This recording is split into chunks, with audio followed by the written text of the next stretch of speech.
नमस्कार मित्रांनो, माझं नाव अभिषेक आणि तुम्ही पाहतात AB इंटरव्ह्यूज। तर मित्रांनो, आज आपल्यासोबत आहेत सुभेदार मेजर विलास सर, जे डायरेक्टर आहेत योद्धा अकॅडमीचे। आणि आज आपल्यासोबत सर खूप साऱ्या गोष्टी शेअर करणार आहेत, जसं की 10वी 12वी नंतर पोलीस भरतीची तयारी कशी केली पाहिजे। So first of all sir, तुमचं खूप खूप स्वागत आहे AB इंटरव्ह्यूज मराठी या चॅनलवर। फर्स्ट ऑफ ऑल मला तुमची जर्नी ऐकायला खूप आवडेल की एक पोलीस भरतीपासून तुम्ही कसं स्टार्ट केलं आणि रिटायर झाल्या तुम्ही ॲज अ मेजर। सो ते प्रवास कसा होता? माझं नाव विलास देववा नाईकनवरे। मी एक छोट्याशा ग्रामीण भागात जन्मलेला शेटफळ नागोबाचे तालुका करमाळा असे सोलापूर जिल्ह्यामध्ये गाव आहे। तर मी ग्रामीण भागात जन्मलेला शेतकऱ्याचा मुलगा। Bharat high school junior college Jeur इथं माझी 10वी झाली आणि 10वी झाल्यानंतर एक स्वप्न होतं की काहीतरी आपण देशासाठी करावं आणि त्याच्याबरोबरच एक परिवार गरिबीमधून आपण वरती आलो। तर गरिबीमधून काहीतरी जे पालकांनी वडिलांनी आईनं केलेलं कष्ट हे डोळ्यासमोर दिसायचं, म्हणून आपण काहीतरी करावं हे एक जिद्द होती। दुसरं, मी शेटफळ नागोबाचे तालुका करमाळा इथे जे 1ली ते 4थी 5वीपर्यंतचे जे शिक्षण घेत होतो, त्यावेळेस आमच्या गावातले एक माजी सैनिक आदिनाथ तुफिरे म्हणून होते। ते आज हयात नाहीत, पण त्यांचं एक मोटिवेशन, त्यांचं एक चित्र समोर ठेवून, कारण त्यांची ती एक जेऊर रेल्वे स्टेशनपासून आमच्या गावापर्यंत 4 किलोमीटर ते चालत यायचे, वर्दीवर यायचे आणि आमच्या मराठी शाळेतल्या मुलांना एक मोटिवेशन द्यायचे। तर लहान असतानाच त्यांना पाहून त्यांचे ते एक वर्दीचा रुबाब, त्यांचे ते ड्रेसअप, डिसिप्लिन हे पाहून एक मनात आलं की आपणही काहीतरी असं एक देशसेवा करावी, क्लास 1 व्हावं, चांगल्या पोस्टपर्यंत जावं। पण परिस्थिती नाजूक होती, पुढं शिक्षणाचे प्रॉब्लेम्स होते, म्हणून मी 10वी केली भारत हायस्कूलला। 10वी नंतर सोलापूर ITIला सिलेक्शन झालं। ITI करून मी पुण्यात बजाजमध्ये लागलो होतो। त्याच्यात ज्यावेळेस बजाजमध्ये मी अप्रेंटिसशिप करत होतो त्यावेळेसच आर्मीचं कॉल लेटर आलं। तर घरच्यांना विचारलं की बाबा आर्मीमध्ये कॉल लेटर आलेलं आहे, जाऊ का? तर जनरली आमच्या जिल्ह्यातील तालुक्यातील आर्मी, एअरफोर्स, नेव्हीमध्ये लोक खूप कमी होते आणि त्यावेळेस आर्मीत कुणाला पाठवत पण नव्हते। तर वडिलांनी, घरच्यांनी एक सुरुवातीला तर नकारच दिला की नाही, नको आर्मीमध्ये, तू कंपनीमध्ये कुठंतरी कर, ITI केली तर काहीतरी जॉब मिळेल MIDC वगैरे याच्यामध्ये। पण एक मनात जिद्द होती, नाही आपण काहीतरी करायचं आहे। मग घरच्यांना न सांगता मी नगरला आर्मीच्या फिजिकल टेस्टला गेलो। त्यावेळेस तिथं आमची फिजिकल झाली।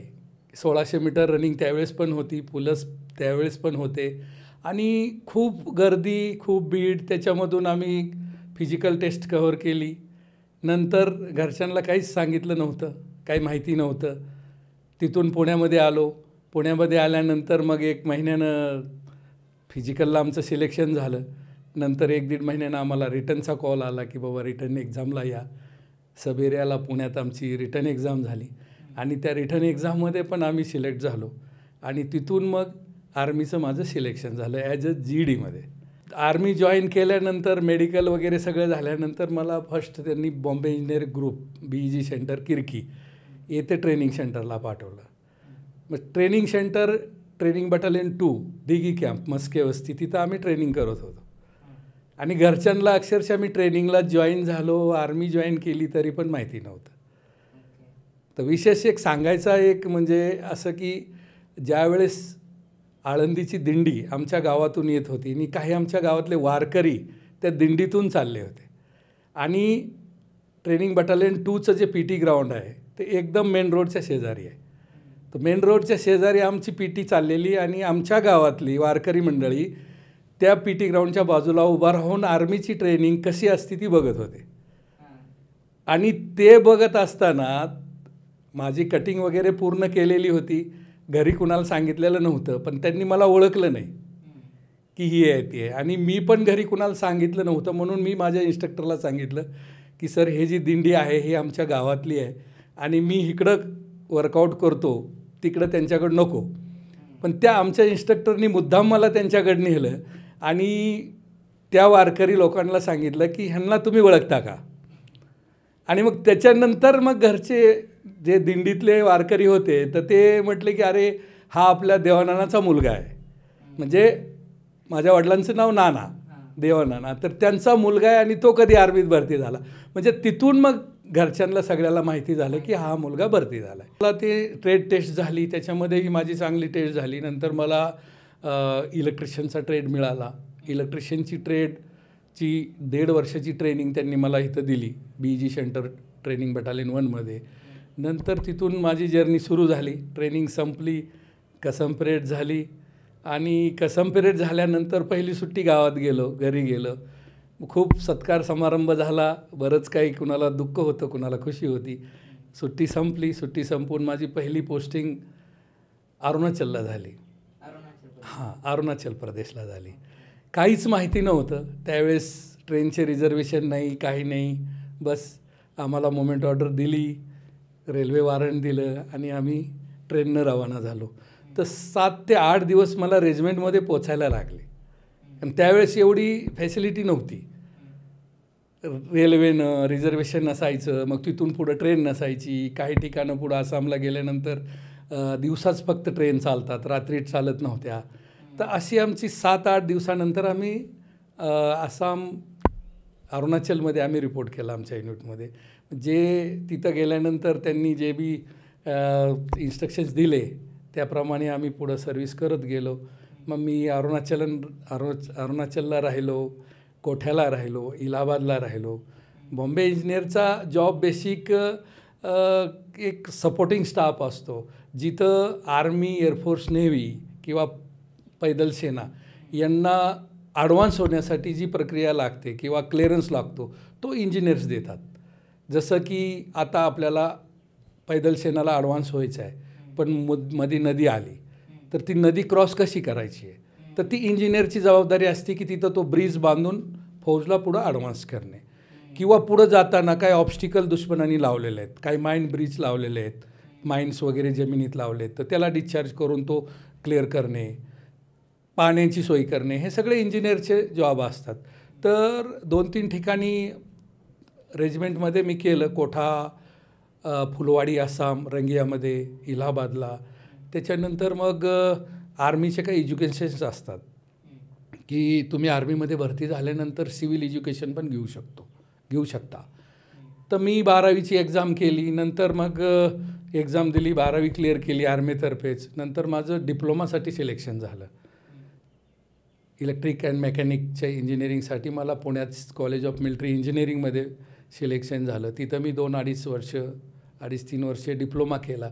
नंतर ॲज अ ज्युनियर इंजिनियर म्हणून मी म्हणजे ॲज अ प्रमोशन घेऊन परत आर्मीमध्ये जॉईन केलं. तर नंतर बंगाल इंजिनिअरिंगमध्ये माझी ट्रान्सफर झाली आणि तिथून मग आमची परत as a JE junior engineer म्हणून नंतर मग विशाखापट्टणमला ट्रान्सफर झाली. विशाखापट्टणमला नेव्हीबरोबर काम करायचा मौका मिळाला आणि तिथं नेव्ही म्हणजे विशाखापट्टणम म्हणजे सी शोर झाला. तर तिथं मोठ्या मोठ्या बिल्डिंग्स बनवण्यासाठी पायलिंग्स वगैरे असतात, तर त्याच्यात इलेक्ट्रिकल इंजिनियर्सचे कामं असतात, ते करायचा मौका मिळाला. तिथून परत अलीपूरला आलो कलकत्त्यामध्ये. तिथंही आमचे जे बिल्डिंग्स गव्हर्मेंट्स वगैरे असतात त्यांचे काही बऱ्यापैकी काम जे असतं आहे इंजिनियरचं, मेंटेनन्सचं वगैरे किंवा बिल्डिंग कन्स्ट्रक्शनचं याचं, ते पण आम्ही केलं. तिथून नंतर आम्ही उधमपूरला पोस्टिंग झालो. उधमपूर JNKमध्ये खूप तिथं कठीण परिस्थिती होती त्यावेळेस JNKमध्ये. आत्ता तर खूप इम्प्रूव्हमेंट झाली आहे. नंतर काही कारगिलमध्ये पण आम्ही सहभाग घेतला, कारगिल योद्धा म्हणून. तिथं पण आमचे म्हणजे सेवा करायची संधी मिळाली. आपला एक आमचा जीवनाचा एक सफर ते एक 30-31 वर्षापर्यंत आम्ही केला. प्रमोशन घेत गेलो. सुभेदार, मेजर, ऑर्डिनरी कॅप्टनपर्यंत पोचलो आणि जवळजवळ 31 वर्ष 7 महिने सर्व्हिस करून 2019ला आम्ही रिटायर झालो. आपल्या देशासाठी केले त्यासाठी तुम्हाला सलाम आहे. म्हणजे खरंच 12वी नंतर लगेच पोलीस भरती करता येते का? ओके, हो. 12वी नंतर पोलीस भरती करता येते. पण आत्ता ही तरुण पिढीसाठी माझी सांगायची एकच इच्छा आहे की जशी 10वी झाली किंवा 10वीपर्यंत किंवा पालकांनाही हेच सांगू इच्छितो की तुम्ही मुलांचं बेसिक पक्कं करा. बेसिक म्हणजे इंग्लिश मॅथ ह्याच्याकडे लक्ष द्या. चांगल्या शाळेमध्ये कोशिश करा घालायची. नाहीतरी बेसिक जर त्यांचं पक्कं असेल तर पुढं थोडं सोपं जाते. जसं 10वी झाली मुलाची, 10वी झाली की तुम्ही आर्मी एअरफोर्स नेव्हीमध्ये टाकू शकता मुलांना. तर त्याच्यासाठी जर आपण आर्मी एअरफोर्स नेव्हीकडं जर पाठवलं, GDमध्ये जर पाठवलं तर त्याची लाईफ बनू शकते.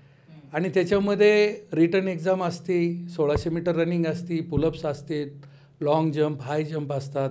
पण मुलं यंग असतात, फ्रेशर असतात, त्याच्यामुळे ते कव्हर करू शकतात. आणि आर्मीमध्ये जाण्याचं 18 ते 21 वर्ष वय असते GDमध्ये जाण्याचं जनरल ड्युटीसाठी.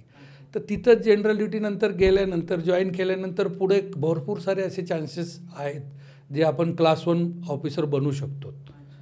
पण सगळ्यात इमिडिएट जर नोकरी घ्यायची किंवा मीडियम फॅमिलीमधून जे मुलं येतात आणि जनरली जे ग्रामीण भागातील असतात ते मुलं मुली फिजिकली स्ट्रॉंग असतात आणि त्यांना थोडंसं जर आपण गायडन्स दिलं, थोडंसं मोटिवेशन दिलं तर ते नक्कीच उत्तीर्ण होतात. आणि तेच उद्देश किंवा पालकांचं जे क्वेश्चन्स असतात की पालकांची माहिती त्याच्याबद्दल ते उद्देश आम्ही लक्षात ठेवून योद्धा करिअर अकॅडमीच्या नावानं आम्ही 2016ला करमाळा तालुका जीऊर इथं आम्ही योद्धा करिअर अकॅडमीची पहिली शाखा ओपन केली. कारण माझे मित्र जिल्हा अध्यक्ष म्हणजे कलेक्टर्स होते सोलापूरचे. तर ते आमचे आम्ही बसल्यानंतर हेच झालं की यार आपल्या डिस्ट्रिक्टमधले आर्मीमध्ये क्लास 1 क्लास 2 का नाहीत किंवा आर्मीमध्ये का जात नाहीत. तर बऱ्यापैकी जे एक माहिती पाहिजे मुलांना मुलींना किंवा एक 10वी-12वी नंतर कुठला तरी गायडन्स पाहिजे. आपल्याला मस्त वाटतं की माझा मुलगा डॉक्टर व्हावं, इंजिनियर व्हावं, पण त्याची कॅपॅसिटी काय आहे, तो करतो काय, त्याचं फिजिकल फिटनेस कसं आहे, तर ह्याच्याकडं पण लक्ष दिलं पाहिजे. तर 10वी नंतर आर्मी एअरफोर्स नेव्हीमध्ये मुलं मुली जाऊ शकतात आणि एक त्यांचं 18 ते 21, 23, 24, 25 वर्षापर्यंत 26 वर्षापर्यंत हे एज खूप महत्त्वाचं असतं. जसं जसं एज वाढतेल तसे तसे त्यांचे नोकरीचे रस्ते क्लोज होतात. तर त्यांनी त्या वयात 10वी नंतर एक त्याच पद्धतीनं जर तुम्ही कंटिन्युएशनमध्ये अकॅडमी करत केली किंवा एक चांगल्या संस्थेमध्ये जर तुम्ही प्रवेश घेतला आणि गायडन्स तुम्हाला मिळत गेलं तर सक्सेस तुमच्या हातात आहे आणि सक्सेस घेऊ शकता. बस सातत्य हेच राहतं आहे की तुम्ही अभ्यास केला पाहिजे, कंटिन्युएशनमध्ये तुम्ही ग्राउंडला गेलं पाहिजे. कारण सध्या कॉम्पिटिशन खूप आहे. कारण खूप साऱ्या इन्स्टिट्यूट आहेत, गुगल्स आहे, ऑनलाईन लेक्चर्स आहेत आणि मेन बाहेर आउटसाईडला आजकाल जॉबचे खूप प्रॉब्लेम आहेत. सगळे आउटसोर्सिंग पद्धतीनं कॉन्ट्रॅक्ट पद्धतीनं जॉब मिळायला लागलेत. तर त्याच्यामुळं जी मनापासून मेहनत करतो आहे मुलगा किंवा मुलगी आणि आपल्या मनगटाच्या जोरावरती जे सिलेक्शन घेतो आहे कुठल्याही वशिला कुठलाही काही न करता, तर त्यांच्यासाठी खूप स्कोप आहे डिफेन्समध्ये जाण्याचा. तर माझी यंग जनरेशनला हेच एक रिक्वेस्ट आहे की त्यांनी मोबाईलपासून थोडं दूर राहावं, कुठल्याही गोष्टीत सातत्यता दाखवावी आणि तहान लागल्यानंतर वीर खांदू असं करू नये की भरतीचा फॉर्म निघाला आहे नंतर मी तयारी करेल.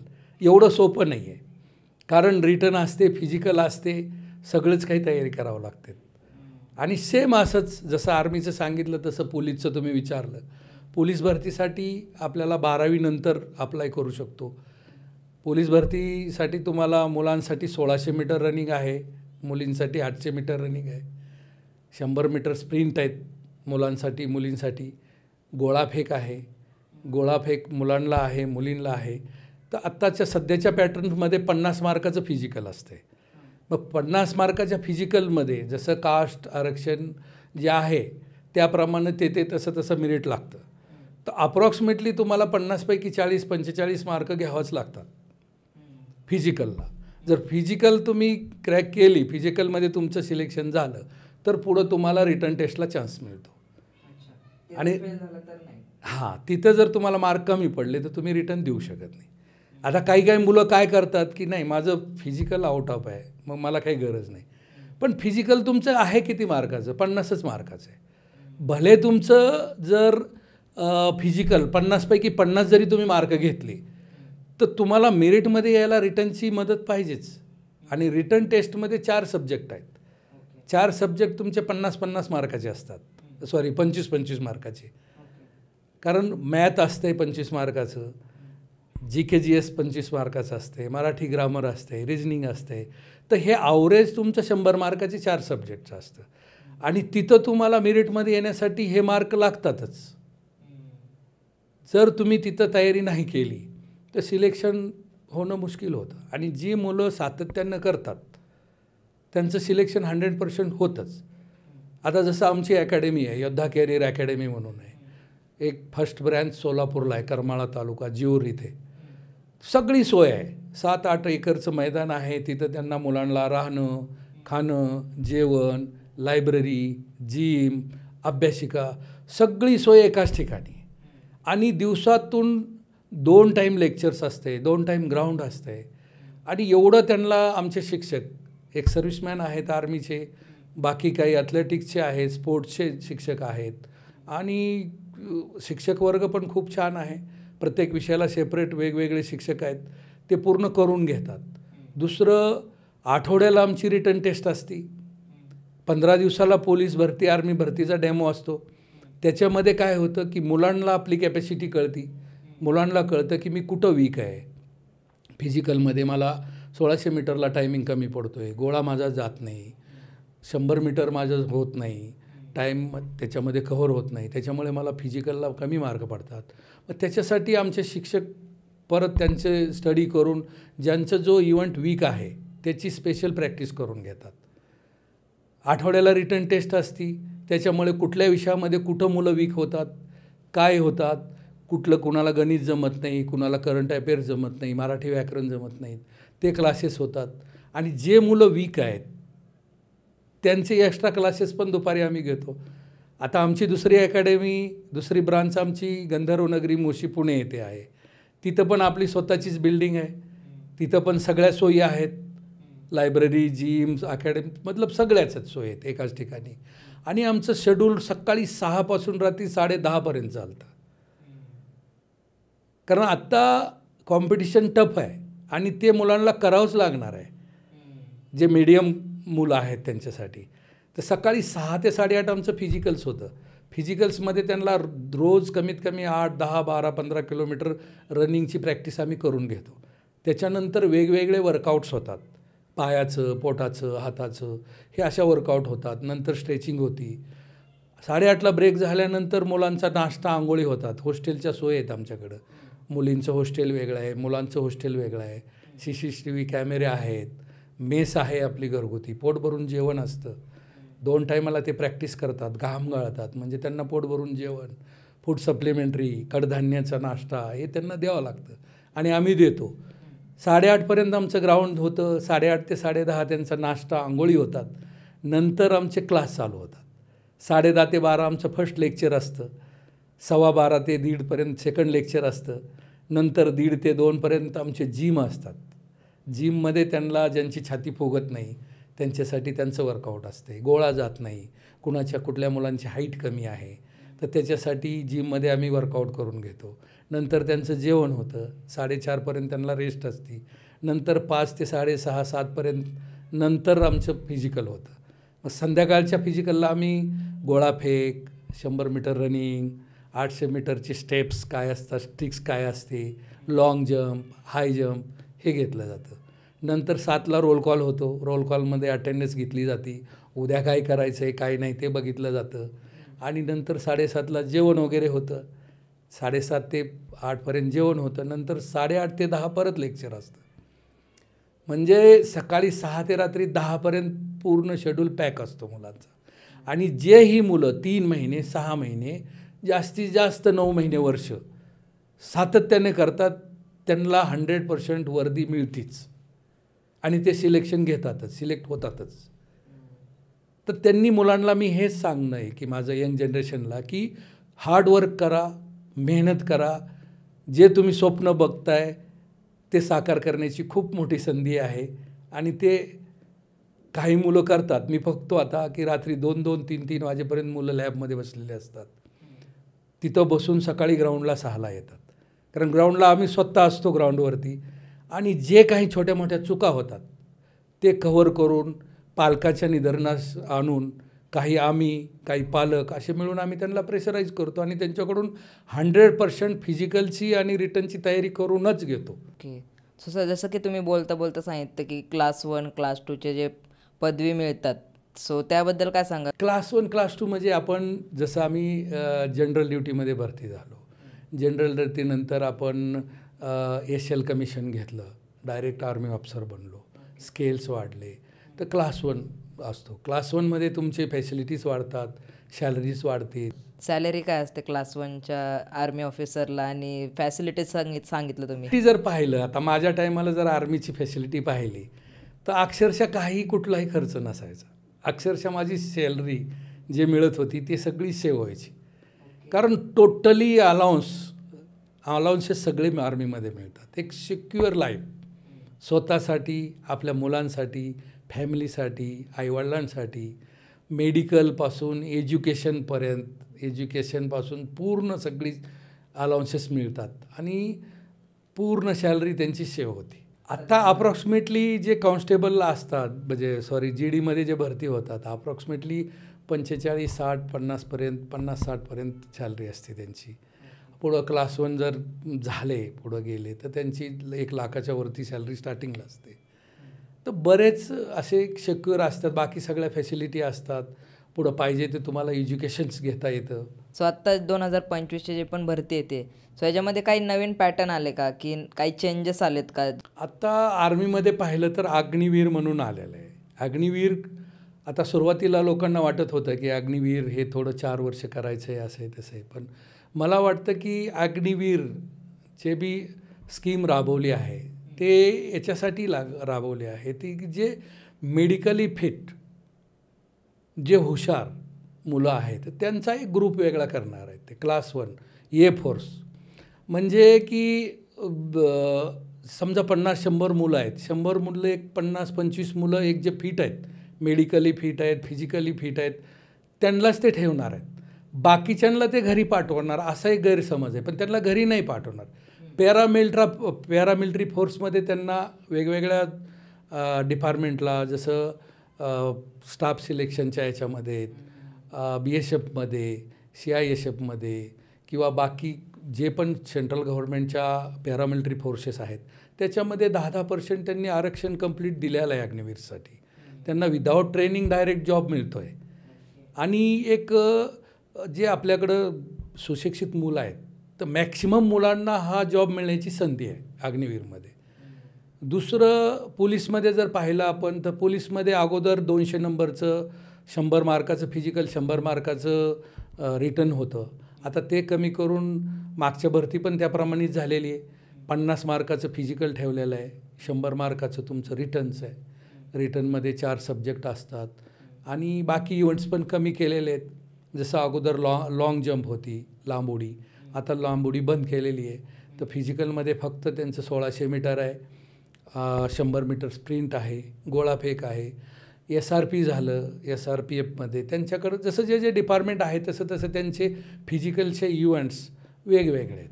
काही ठिकाणी 5 किलोमीटर आहे, काही ठिकाणी 3 किलोमीटर आहे. तर जसे त्यांचे डिपार्टमेंट आहेत त्याप्रमाणे त्यांची फिजिकलची मार्क्स वगैरे असतात. ओके सर, तुम्ही बोलता बोलता सांगितलं की कॉम्पिटिशन खूप वाढली आहे. सो माझा त्या रिगार्डिंगच एक प्रश्न आहे की प्रत्येकजण कॉम्पिटिशन बघते आणि कुठेतरी ते एक मनात भीती असते की आपलं होईल का नाही. सो कॉम्पिटिशन आपण बघतो की मी व्हिडिओज बघितले जे व्हायरल झालेत की जेव्हा एक्झाम होते, ग्राउंडची एक्झाम होते, तेव्हा मुलं रात्रभर तिथंच थांबतात आणि तिथंच ते झोपतात. पुढच्या दिवशी सकाळी ग्राउंडची एक्झाम द्यायची म्हणून, आणि ती भली मोठी रांग दिसते आपल्याला व्हिडिओमध्ये. सो इतकी सारी कॉम्पिटिशन असून देखील आर्मीची भरती केली पाहिजे किंवा पोलीस भरतीसाठी अप्लाय केलं पाहिजे का? कारण की आपण बघतोय सक्सेस रेशो खूपच कमी आहे आणि हार्डली म्हणजे आपण म्हणू शकतो की 1,00,000 मुलं जर येत आहे भरतीमध्ये सर, तर 100-200-1000 मुलं फक्त सिलेक्ट होतात आहेत आणि बाकी सगळे रिजेक्ट होतात आहेत. सो इतकं सगळं कॉम्पिटिशन असून देखील भरतीला परत म्हणजे नवीन मुलांनी यायला पाहिजे का हे सगळं? अगदी बरोबर आहे, यायला पाहिजे. कारण कसं राहतं आहे की जनरली आता यंग जनरेशन आहे हे, ह्यांच्याकडे टाईम आहे, कमी आहे, मेहनत करायची यांची कॅपॅसिटी नसल्यासारखी आहे. कारण ह्यांना लगेच नोकरी पाहिजे, लगेच जॉब पाहिजे. आत्ता तुम्ही ज्यावेळेस आपल्याला जर भरती व्हायचं आहे तर तसं पाहिलं तर खूप सोपं आहे भरती होणं करणाऱ्यांसाठी, आणि जर नाही करणाऱ्यासाठी पाहिलं तर खूप अवघड पण आहे. पण सध्या काय आहे की जवळजवळ 60-70% मुलं फॉर्म सुटायचा वेळ म्हणजे वाट बघतात की भरती निघाल्यानंतर आपण तयारी करू. त्या मुलांना सक्सेस मिळत नाही. का मिळत नाही? कारण एक इव्हेंट नसतो आहे, तुम्हाला रिटर्न, फिजिकल, पॅरल घेऊन चालायचं आहे.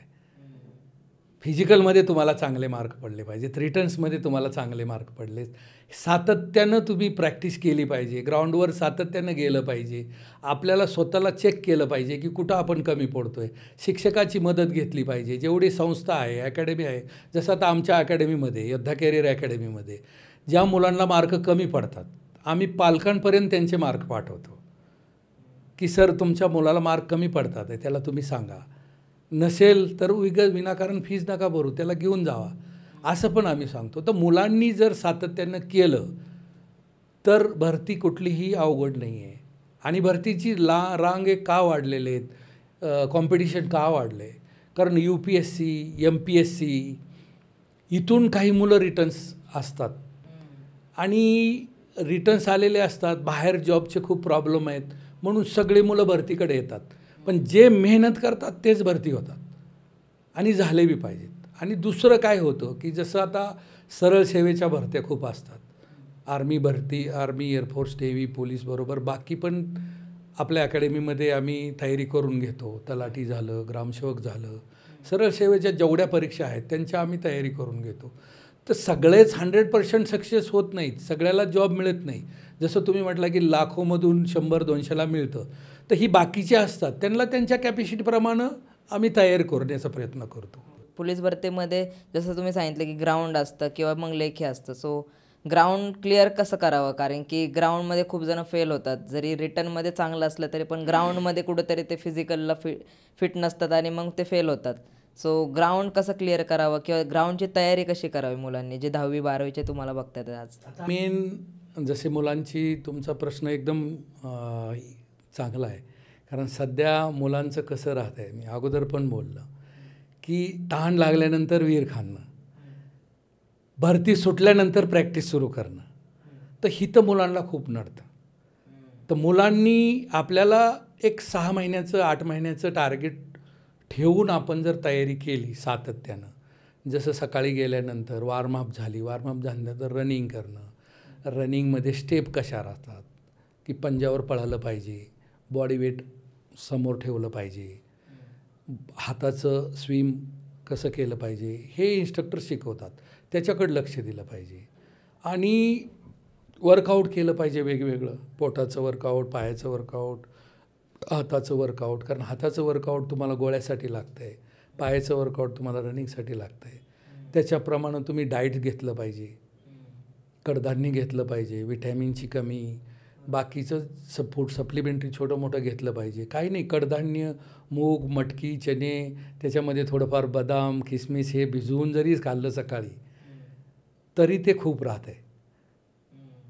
तर सकाळी नाश्त्याच्या टायमाला ते जर आपण घेतलं कडधान्य वगैरे तर पूर्ण मल्टीविटॅमिन्स आपल्याला मिळतात. आणि सातत्यानं प्रॅक्टिस केली पाहिजे. काही डाऊट्स असतील ते विचारले पाहिजेत. जनरली मुलं जे अवघड असतं आहे, कठीण असते तिकडं जात नाहीत. जे सोपं आहे, माझा गोळा आउट ऑफ आहे तर मी गोळाच फेकणार, मला रनिंग होत नाही मग रनिंगकडे नाही जाणार. आता आमच्याकडे डेमो असतो 15 दिवसाला, आठवड्याला रिटर्न टेस्ट असते. ज्या वेळेस कळतं की आता आमची 1 तारखेला आणि 15 तारखेला डेमो असतो, तर जे मुलांच्या मनात भीती असती ती मुलं ॲब्सेंट राहतात, डेमोला येतच नाहीत. हे झालं अकॅडमीचं. पण जे अकॅडमी लावलेले नाहीत ते मुलं कधी स्वतःला चेक करत नाहीत. तुम्ही घड्याळ लावून टायमिंग काढा 1600 मीटरचं, की बाबा मी घड्याळ लावून किती 5 मिनटाच्या आत 1600 मीटर कव्हर करू शकतो का? कारण 20 मार्क असतात 1600 मीटरला पोलीसमध्ये. मग ते 5, 10, 5, 5, 5च्या आत किती येतो आहे तो टायमिंग बघितला पाहिजे. त्याप्रमाणे आपला स्पीड वाढवला पाहिजे, स्टेप वाढवली पाहिजे. काही मुलं सुरुवातीला खूप जोर लावतात आणि मध्यंतरी शेवटी 200-300 मीटर राहिलं की तो थकून जातात, मग ते एकदम थांबून जातात. तसं नाही, आपल्याला बार 1600 मीटर पळायला पाहिजे, की सुरुवातीला स्पीड वाढवला तर शेवटपर्यंत त्या स्पीडनं आपण जाऊ शकतो का, की सुरुवातीला स्लो करत करत करत स्पीड वाढवला आणि शेवटच्या एक 400-500 मीटरला जोर लावून पूर्ण आउट ऑफ एक्सलेंट येईल का, हे सगळं चेक केलं पाहिजे. परत हाताचे डिप्स मारले पाहिजेत, जोर मारले पाहिजेत. बाजूमध्ये ताकद असेल तर तुम्हाला गोळा जाईल. गोळ्याला 15 मार्क आहेत. 100 मीटर स्प्रिंट आहे, 100 मीटर स्प्रिंट तुम्हाला 15 मार्काची आहे. मग त्याच्यासाठी वजन कंट्रोलमध्ये ठेवलं पाहिजे, वेळोवेळी सकाळ संध्याकाळ व्यायाम केला पाहिजे. हे फिजिकलचं झालं. रिटर्नमध्ये कुठले बुक्स किंवा रिटर्न कशी क्लिअर करावी त्याबद्दल सांगा. आता रिटर्न्समध्ये वेगवेगळे आहेत. जसं मॅथ आहे 25 मार्काचं असतं, तर बेसिक मॅथ असते. बेसिक जे आपण सुरुवातीपासून 12वीपर्यंत जे मॅथ शिकलो आहे तेच राहत आहे. त्याचे फॉर्म्युले बघितले पाहिजेत. कमी वेळात ते सोडवायचं कसं, काही स्ट्रिक्स असतात, ते स्ट्रिक्स शिक्षकाकडून समजून घेतल्या पाहिजेत. मराठी ग्रामर असतं, मराठी ग्रामरचं रिव्हिजन असतं. जनरली GK GS ह्याच्यामध्ये मुलांना थोडंसं स्टडी जास्त वाटते, कारण ते कुठलं काय कसं विचारतील ते कळत नाही सर. मग 100 मार्काचा पेपर आहे, 90 मिनटं असतात, मग त्याच्यात वेळ पुरत नाही. का वेळ पुरत नाही, तर तुमचे पहाडे नसतात, फॉर्म्युले पाठ नसतात. ते केलं पाहिजे. जर तुम्ही रेग्युलर स्टडी केली बॅलन्स करून, आठवड्याला रिटन टेस्ट एखादी दिली, पेपर सॉल्व केले, कारण आजकाल सगळं ऑनलाईन आहे, तिथून जरी तुम्ही पेपर डाउनलोड करून सोडवला स्वतःची स्वतः, किंवा एखादी अकॅडमी संस्था कुठेही कुणाची मदत घेतली, तर ते तुम्हाला खूप शक्य आहे की मला बाबा 100पैकी एवढे मिळतात, ग्राउंडमध्ये एवढ्यापैकी एवढे मिळतात. आणि जसं आता आमच्यासारखी अकॅडमी आहे किंवा बाकी बी संस्था आहेत, अकॅडमी बऱ्याच आहेत, तिथं ते करून घेतात. 100% त्यांचे 2 टाईम लेक्चर असतात, 2 टाईम फिजिकल्स असती. मग त्याच्यामुळं कोणतरी पाठीमागं काठी घेऊन पाहिजे आजकालच्या मुलांना. नाहीतर मी पाहतो आता सध्या आमच्याकडची मुलं आहेत, बस मोबाईलवर लागले की मग गेम्स, PUBG, इंस्टा, व्हॉट्सअप हे सगळं बघतात. पण थोडं त्याला साईडला ठेवून जर आपल्या करिअरकडे जर लक्ष दिलं तर भरती होणं सगळ्यात सोपं आहे. तर त्याच्यामुळं मुलांना हेच सांगणं आहे की तुम्ही सिरियस व्हा, सातत्यानं प्रॅक्टिस करा, हार्डवर्क करा, सक्सेस तुमच्या हातात आहे. Okay, so first of all sir परत एकदा थँक्यू सो मच. तुम्ही पूर्ण इन्फॉर्मेशन जी पण मुलं आज तुम्हाला बघतात आहे 10वी 12वीचे, त्यांच्यासाठी खूप इन्फॉर्मेटिव्ह व्हिडिओ असणार आहे. आणि खूप सारे थँक्यू सो मच, कारण की तुम्ही आजपर्यंत जी पण इंडियन आर्मीसाठी सर्व्हिस केली त्याबद्दल तुम्हाला सलाम आहे. आणि थँक्यू सो मच सर परत एकदा. थँक्यू आपल्या चॅनलचं पण, कारण खूप दिवसापासून तुमचं आमचं चाललेलं पण थँक्यू सो मच.